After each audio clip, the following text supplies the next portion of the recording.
Hola, soy David Busick. Bienvenido a la semana 4 del Camino, la Verdad y la Vida, nuestro estudio de 7 semanas sobre el discipulado como un sendero en la gracia.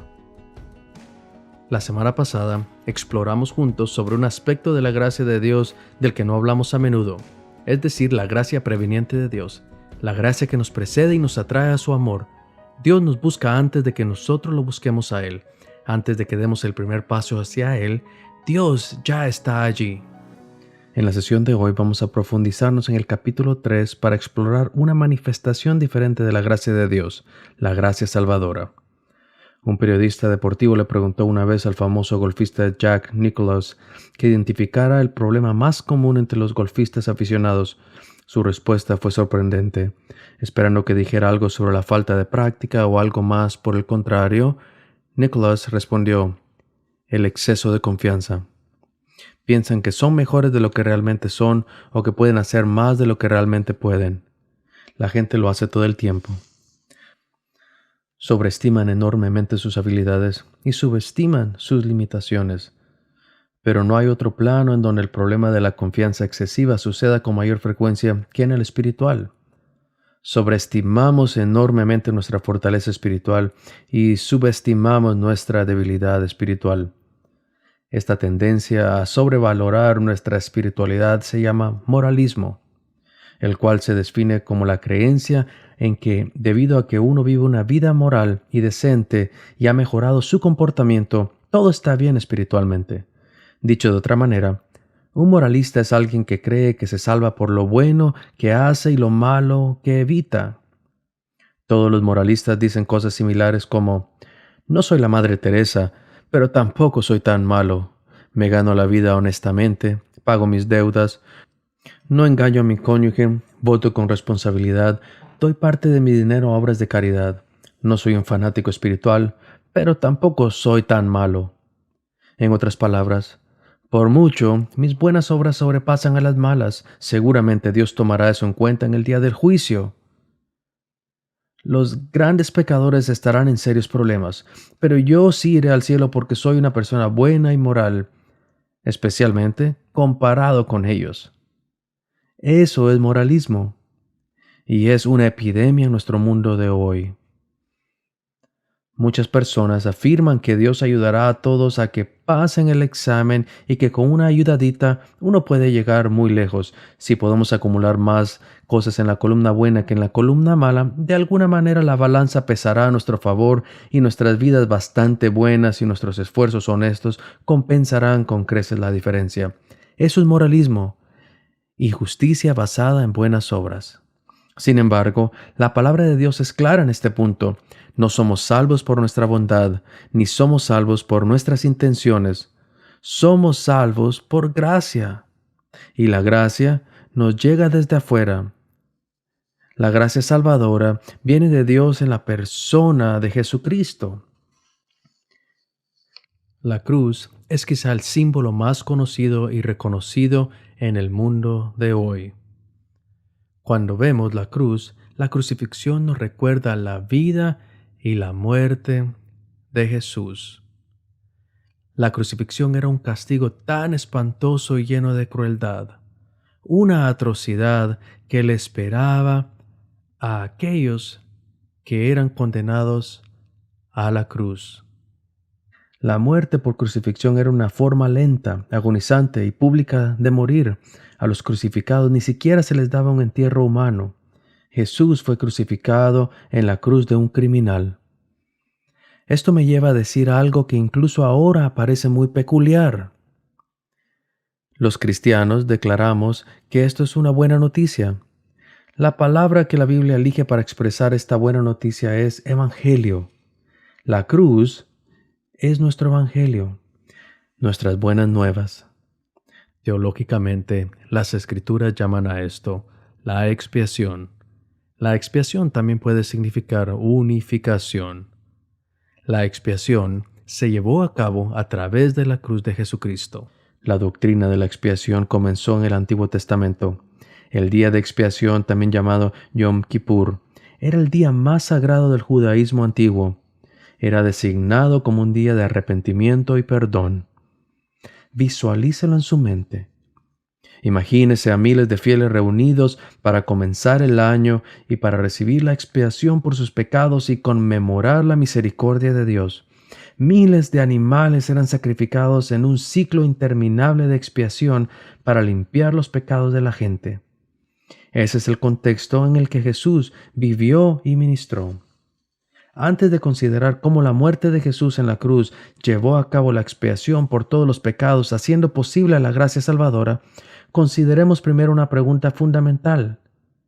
¿Qué es pecado? ¿Y por qué necesitamos la expiación por esos pecados? Primero, el pecado es rebelión. Quizá la definición más reconocible de pecado proviene de Juan Wesley, una transgresión voluntaria de una ley conocida de Dios. El pecado es algo conocido y voluntario, algo que sabemos que está mal, pero de todos modos lo hacemos porque podemos. Es una desobediencia voluntaria. Una analogía puede arrojar mayor luz. Una cosa es conducir por encima del límite de velocidad porque usted no sabía cuál era. Es posible que técnicamente haya infringido la ley, pero no está actuando con anarquía. Eso es muy diferente a una persona que diga, las regulaciones de límite de velocidad son ridículas y me tienen sin cuidado. Su único propósito es controlarme. Yo hago lo que quiero porque estoy a cargo de mi vida. La actitud de rebeldía es la que está detrás de la infracción de la ley, un espíritu de rebeldía. El pecado como rebelión es agitar nuestros pequeños puños en el rostro del Dios Todopoderoso y gritar, lo haré a mi manera porque puedo. Yo tengo el control de mi vida. Es rehusarnos a aceptar nuestro papel de criaturas ante nuestro Creador. Es una declaración de independencia para convertirnos en nuestro propio Dios. Esta actitud de autosoberanía no toma por sorpresa a los escritores de la Biblia. Todos nosotros, como ovejas, nos hemos descarriado. Todos hemos tomado nuestro propio camino. El pecado es rebelión. Pero segundo, el pecado es esclavitud. El pecado es más que la autosoberanía y el que queramos escoger y seguir nuestro propio camino. Una palabra bíblica para pecado puede significar errar el blanco, pero también puede significar algo mucho más profundo. Más que una acción que podamos tomar, el pecado es nuestra naturaleza, una condición en la que nos encontramos. Estamos enredados en el pecado, además de ser rebeldes por naturaleza, no tenemos la libertad de hacer lo contrario. No solo fallamos, no podríamos dar en el blanco aun si lo intentáramos. Como personas caídas, no somos libres de hacer lo que querramos. Somos cautivos del pecado. A menudo pensamos que nuestra rebelión significa que nadie más que nosotros está a cargo de nuestras vidas. Lo que nos cuesta comprender es que no somos capaces de tomar esa decisión. Siempre serviremos a alguien o a algo, o serviremos a Dios con todo nuestro corazón, o seremos esclavos de nuestras pasiones y conductas pecaminosas, o uno o el otro será nuestro amo. Esta es la gran lucha, debido a nuestra naturaleza pecaminosa. Hasta que nuestra naturaleza cambie, amaremos el pecado más de lo que amamos a Dios. ¿Pero por qué? Porque estamos esclavizados al pecado, esclavizados por su poder. Ninguna cantidad de buenas intenciones o arduo esfuerzo, ningún moralismo humanista nos va a liberar por completo, porque el pecado es esclavitud. Y finalmente, el pecado es alejamiento. El alejamiento no es una palabra que usemos a menudo. Básicamente significa que algo salió mal en una relación. El pecado no es solo romper una regla o transgredir una ley. También es dañar una relación. El pecado separa a las personas de Dios y de los demás. En el primer acto de pecado registrado, nuestros ancestros espirituales Adán y Eva desobedecieron a Dios. Y cuando lo hicieron, inmediatamente supieron que hubo una ruptura en su relación con Dios. Sus ojos se abrieron y se dieron cuenta de que estaban desnudos. Eso significó más que un reconocimiento de que estaban desnudos. Sentían vergüenza y vulnerabilidad, se sentían débiles y alienados. Hasta ese momento solo habían conocido la comunión amorosa con Dios, pero en el momento de haber pecado sintieron la separación de Dios. Sintieron el alejamiento. Su comunión con Dios se averió y sus almas fueron oprimidas. Sintieron la culpa del peso total de su pecado. En defensa propia, hicieron algo muy revelador. Trataron de cubrir su desnudez y esconderse de Dios. ¿Alguna vez ha tratado de encubrir su culpa? ¿Alguna vez ha tratado de ocultar su pecado de Dios? Dios sabía que la comunión se había averiado. Y en uno de los relatos más tiernos de toda la Escritura, el Señor Dios les llama: ¿Dónde estás? Por favor, ¿será que Dios realmente no sabía dónde estaban? ¿Se escondieron tan bien detrás de los árboles que Dios no podía encontrarlos? ¿Alguna vez ha jugado a las escondidas con un niño de 3 años? Por supuesto que Dios sabía dónde estaban, pero quería que supiera que Él también sintió la separación. Y el hombre respondió: oí tu voz en el huerto y tuve miedo, porque estaba desnudo y me escondí. ¿Sabía usted que esta es la primera vez que se menciona el miedo en la Biblia? ¿Ve lo que hace el pecado? El pecado trae miedo, culpa y vergüenza. El pecado trae distanciamiento, condenación y separación. El pecado hace enemigos de los amigos. El pecado convierte la intimidad en hostilidad.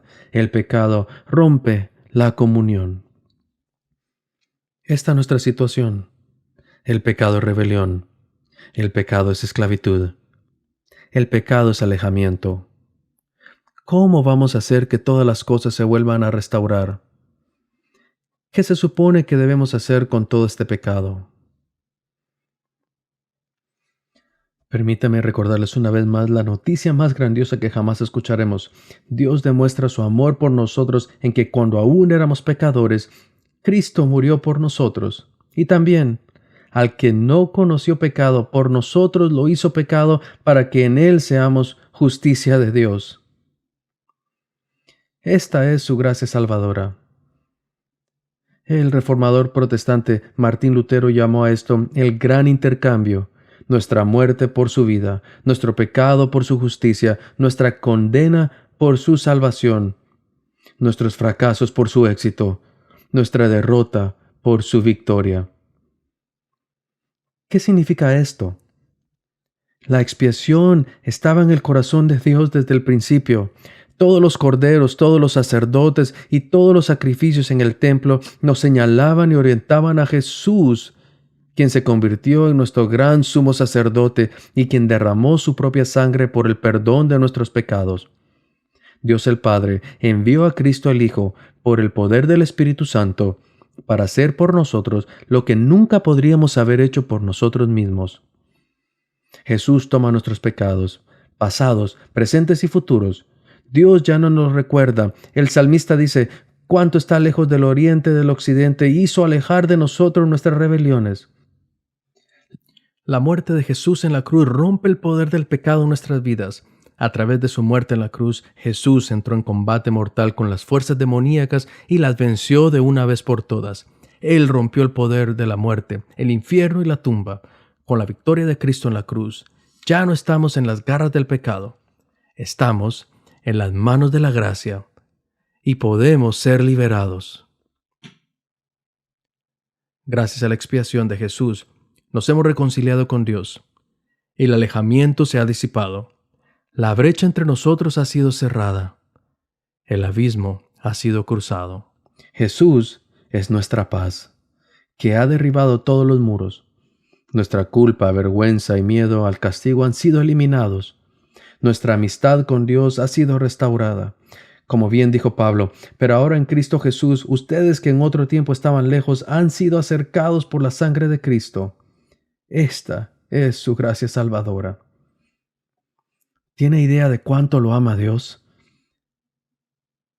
El Padre ha llevado nuestro pecado y culpa a su propio corazón a través del Hijo. Aunque nuestros pecados son muchos y graves, entre ellos la idolatría de nuestros corazones para ir detrás de otros dioses, nuestro Dios nos redime, nos hace una nueva creación y nos adopta en su familia. Es por eso que el perdón no es una cuestión frívola. Cualquiera que diga: «Por supuesto que Dios me perdonará, esa es la obligación de Dios». no tiene el concepto del profundo dolor asociado con llevar el pecado de aquel que le ha apuñalado el corazón. Una cruz ha estado en el corazón de Dios desde toda la eternidad. Dios el Padre, en su único Hijo Jesucristo, por el Espíritu, ha provisto un camino de salvación. Jesús entró plenamente en el propósito del Padre. Él voluntariamente dio su vida por nosotros. La vida, muerte y resurrección de Jesús hacen que todas las cosas sean nuevas. No hay nada más importante que esta verdad. Es el punto sublime de la historia humana y el fundamento de nuestra fe. Sin Jesús, no hay perdón de pecados, ni vida eterna, ni relación con un Dios bueno, santo y amoroso. Usted puede castigarse para siempre y lamentarse por sus pecados. Usted puede desgarrar su propio espíritu para tratar de hacer las paces con Dios, pero la única forma en que experimentará la redención total y la paz permanente es cuando se dé cuenta de que su única esperanza está en Jesús. ¿Cómo recibimos el don de la gracia salvadora? Al creer. Nos depositamos en la misericordia de Dios y nos ponemos nuestra fe solo en Cristo. Confiando en su victoria ganada en la cruz, la culpa de nuestro pecado se cancela, el control mortal del pecado se rompe, nuestra conciencia se limpia y encontramos la unidad con Dios. Hay dos formas de ver la expiación. Usted podría decir, si Dios es amor, ¿por qué necesitamos la expiación? Por otro lado, podríamos decir, Dios expió nuestros pecados. ¡Qué grande amor! Esto hace de los cristianos la obra de las manos de Dios. Poema es la palabra griega para lo que nos ha hecho. También significa obra. Es de donde derivamos la palabra poema. Los cristianos son de una manera única la obra de arte de Dios. ¿Qué es el arte? El arte es hermoso, el arte es valioso y el arte es una expresión del ser interior del artista. ¿Qué significa para Pablo decir que los cristianos son la obra de Dios, el arte de Dios? En Cristo somos vistos como hermosos, percibidos como valiosos y también somos una expresión de nuestro Creador, el artista divino. Sin embargo, somos una obra de arte que ha sido estropeada y desfigurada por el pecado. ¿Alguna vez ha visto una obra maestra estropeada? ¿La obra maestra de un artista de primer nivel desfigurada? De alguna manera, cuando vemos que la belleza original de la obra maestra ha sido estropeada, hace que la tragedia sea aún mayor. Si un niño toma un crayón y dibuja sobre los gabinetes de la cocina, se ve mal. Pero sería mucho peor si un vándalo pintara grafitis sobre la Mona Lisa de Leonardo da Vinci. La magnitud y la rareza de lo que ha sido desfigurado determina el nivel de tragedia y horror que nos atravesaría. Hace varios años tuve la oportunidad de visitar Roma. Estaba ansioso por ver la piedad en la Basílica de San Pedro. Me decepcionó ver que estaba en una buena distancia del público, detrás de cuerdas y protegida por un panel a prueba de balas. ¿Por qué? Porque en 1972, el domingo de Pentecostés, un geólogo con trastornos mentales que afirmaba ser Jesús atacó la escultura con un martillo.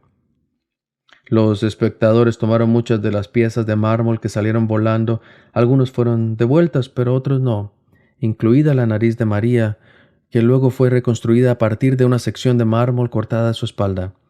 Los italianos, justo con el resto del mundo del arte, quedaron devastados. ¿Cómo podría ser restaurada su belleza original? Buscaron por todo el mundo maestros, artesanos especialistas en restauración. Después de mucho tiempo, habilidad, conocimiento, trabajo e intensidad, el proyecto de restauración se completó. Muy pocos podían notar que alguna vez hubiera sufrido algún daño. Y esto es lo que hace Dios por todas las personas salvas por su gracia. Somos su obra maestra, su amada obra magna, y no dejará que el daño del pecado tenga la última palabra. Para demostrar nuestro valor, Dios no solo nos rehace a imagen de Jesucristo, sino que también nos da trabajo para hacer en su mundo. Hacemos estas obras porque Dios nos ha reconstruido.